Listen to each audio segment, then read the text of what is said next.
biyya ollaa Itoophiyaa taate Somaaliyaatti namni bulchaa aanaa tokko ta'an bifti koo ministeera muummee Itoophiyaa Abiy Ahmediin waan wal fakkaatuuf nageenya koof yaaddeera jedhan. Namni kun muummee ministeera Itoophiyaa Abiy waliin bifaan qofa miti. Maqaan abbaan isaanii illee tokkodha. Maqaan nama kanaa Isaac Ahmed Hassan jedhama. Baha Somaaliyaatti bulchaa aanaa Waayitee jedhamtuuti. Biyya ollaa Itoophiyaa Somaaliyaatti namni bulchaa aanaa Waayitee ta'an kun bifti koo ministeera muummee Itoophiyaa Abiy Ahmed waliin waan wal fakkaatuuf nageenya koof yaaddeera jechuun BBC afaan Somaaleetti dubbatan. Namni kunis bifa muummee ministeeraa fakkaachuu qofas miti. Namni sirriitti Isaac Ahmediin hubatee ilaales dhugaatti ministeera muummee Abiy Ahmed waliin wal fakkeenya qaban hubachuu danda'a. Wal fakkeenya Isaacii fi muummee ministeera Itoophiyaa Abiy Ahmed kunis tibbana Somaaliyaa Puuntlaanditti ijoo dubbii miidiyaa hawaasaa ta'eera. Isaac yeroo garaagaraatti ministeera muummee fakkaachuu isaatti mudannoowwan nama kofalchiisu yeroo biraa immoo kan nama aarsan kan isa quunnaman ta'uu dubbata. Yeroo tokko qondaalonni olaanoo mootummaa Moqaadishoo irraa daawwannaa hojiif aanaa keenya dhufanii yeroo na arganitti Abiy Ahmed jechuun natti qoosuu jechuun dubbata. Isaac yeroo tokkos aanga'aan tokko suuraa isaa kaasuun pirezidaantii duraanii Puuntlaanditti wayita ergu Abiy Puuntlaandii jiramoo jechuun deebii kennanii akka turan yaadata.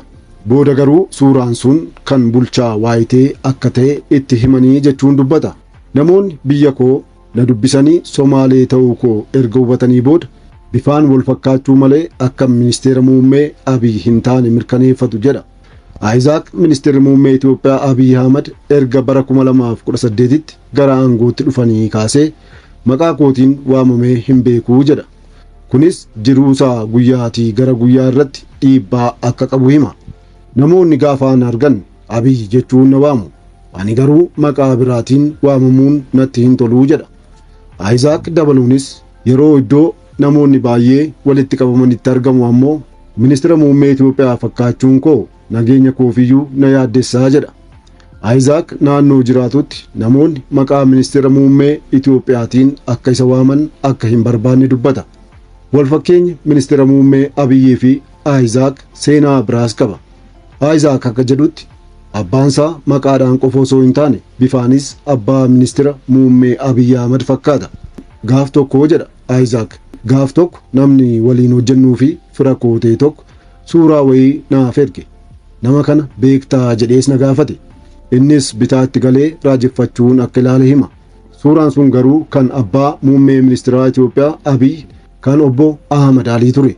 Bifa abbaa koo waliin tokkuma. Garaagarummaan isaan qaban abbaan ministeera muummee Itoophiyaa Abiy Ahmed maddii isaaniirraa tuqaa gurraattii wayii qabu. Isa qofaadha jedha bulchaan Waayitee kun.